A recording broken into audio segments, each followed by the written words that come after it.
लोकसभा चुनाव से पहले विपक्ष अपने ही बिछाए जाल में फंस चुका है। पीएम मोदी जहां फ्रंट फुट से विपक्ष को धो रहे हैं, तो वहीं राहुल गांधी बीजेपी से लड़ने की हिम्मत ही नहीं जुटा पा रहे हैं। वहीं अरविंद केजरीवाल की आफत पहले से ही बढ़ी हुई है।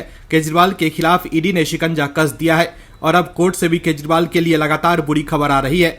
वहीं कांग्रेस राहुल गांधी की छवि सुधारने में लगी हुई है। यात्रा निकालकर राहुल गांधी अपने आप को लॉन्च करने में लगे हुए हैं, लेकिन देश मोदीमय हो चुका है। ऐसे में राहुल का साथ कांग्रेस के नेता भी छोड़ते जा रहे हैं और अब तो राहुल गांधी भी मान गए हैं कि देश में मोदी लहर ही चल रही है। इतना ही नहीं, राहुल गांधी के साथ अरविंद केजरीवाल भी मानते हैं कि लोग पीएम मोदी का ही समर्थन कर रहे हैं। तभी तो चुनाव से ठीक पहले केजरीवाल ने दिल्ली के महिलाओं को 1,000 रुपए महीना देने का ऐलान किया है और इसके साथ ही केजरीवाल महिलाओं से ये भी कह रहे हैं कि इस बार वोट आम आदमी पार्टी को ही करना और अगर पति मोदी मोदी करे तो उन्हें रात में खाना मत देना।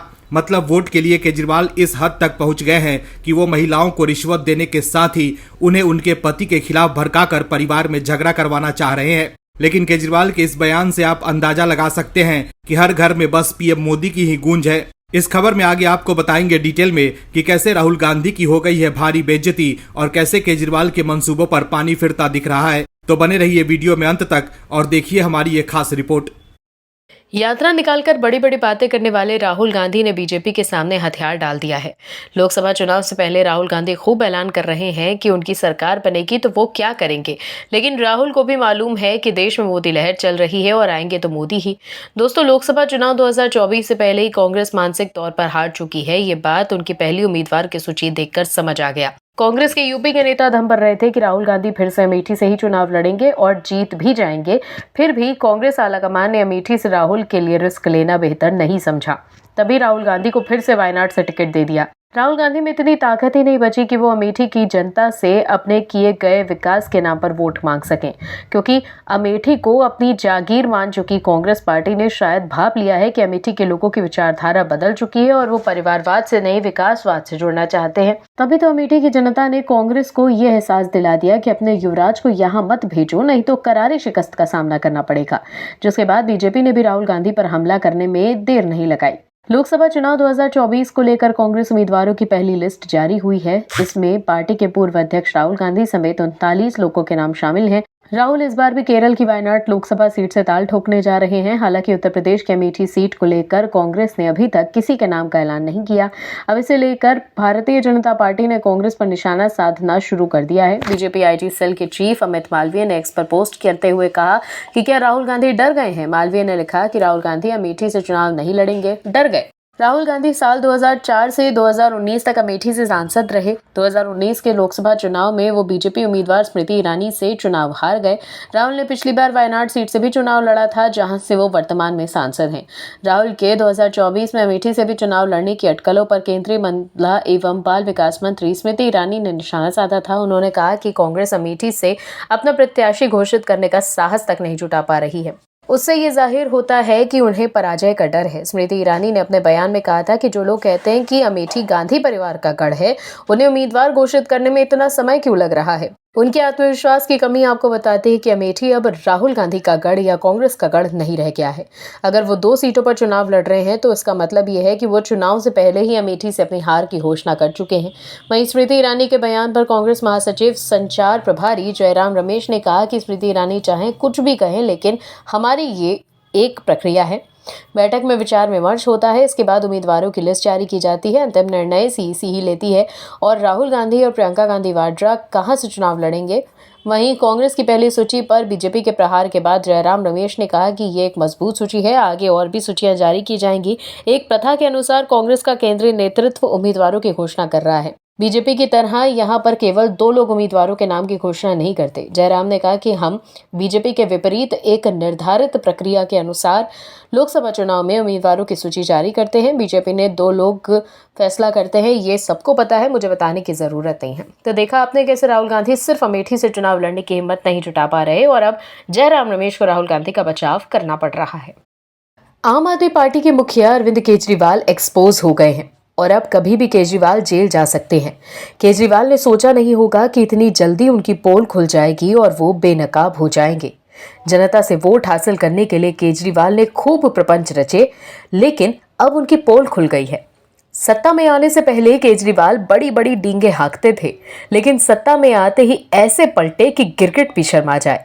जिस कांग्रेस को केजरीवाल पानी पी पी कर कोसते थे, उसी के साथ अब वो हाथ मिला चुके हैं। लेकिन दिल्ली के लोग केजरीवाल की चाल को समझ गए हैं। दोस्तों, दिल्ली के भीतर आम आदमी पार्टी और कांग्रेस ने जो स्वार्थ का गठबंधन बनाया सत्ता हासिल करने के लिए, उसके बाद भी वो पीएम मोदी और उनकी राष्ट्रवादी सोच को टक्कर नहीं दे पा रहे हैं। सत्ता लोलुपता में विपक्ष तमाम जतन कर रहा है, लेकिन फिर भी वो बीजेपी और एनडीए को टक्कर देने में नाकामयाब साबित हो रहा है। अभी हाल ही में दिल्ली की जनता से पूछा गया कि आम आदमी पार्टी और कांग्रेस के गठबंधन करने के बाद क्या इंडिया अलायंस प्रधानमंत्री मोदी की नीति को टक्कर दे पाएगा। जनता ने जो जवाब दिया उसको सुनकर यकीनन आम आदमी पार्टी और कांग्रेस की धड़कनें तो जरूर बढ़ गई होंगी। दिल्ली में लोकसभा चुनाव को लेकर सभी सियासी पार्टियां तैयारी में जुट गई हैं। इसी क्रम में पार्टियों द्वारा उम्मीदवारों के नाम घोषित किए जा रहे हैं। आम आदमी पार्टी के मुखिया केजरीवाल ने भी पार्टी के चुनावी कैंपेन का जोर शोर से आगाज कर दिया है। वहीं चुनाव प्रचार में केजरीवाल मोदी सरकार और बीजेपी पर खूब हमला कर रहे हैं और दिल्ली के लोगों से सभी सीटें मांग रहे हैं। चुनाव प्रचार के दौरान केजरीवाल ने कहा कि हम दिल्ली वालों के लिए दिल खोल कर काम कर रहे हैं, लेकिन केंद्र में बैठी बीजेपी और उसके एलजी हमारे काम में रुकावट डालते हैं। एलजी हमारी हर फाइल रोक देते हैं। इन लोगों को गरीबों से इतनी नफरत क्यों है। केजरीवाल ने आरोप लगाया कि जब दिल्ली वाले बीमार होते हैं तो दिल्ली के सांसद तालियां बजाकर खुशी मनाते हैं। दिल्ली के मोहल्ला क्लिनिक तोड़े गए। इन्होंने घर घर राशन योजना की फाइल रोक दी, लेकिन दिल्ली के मन में क्या है ये केजरीवाल भी जानते हैं। केजरीवाल जानते हैं कि पीएम मोदी के सामने वो टिकने वाले नहीं हैं, तभी तो मोदी के खौफ की वजह से उन्होंने उस कांग्रेस से हाथ मिलाया जिसे वो सबसे भ्रष्ट पार्टी मानते थे।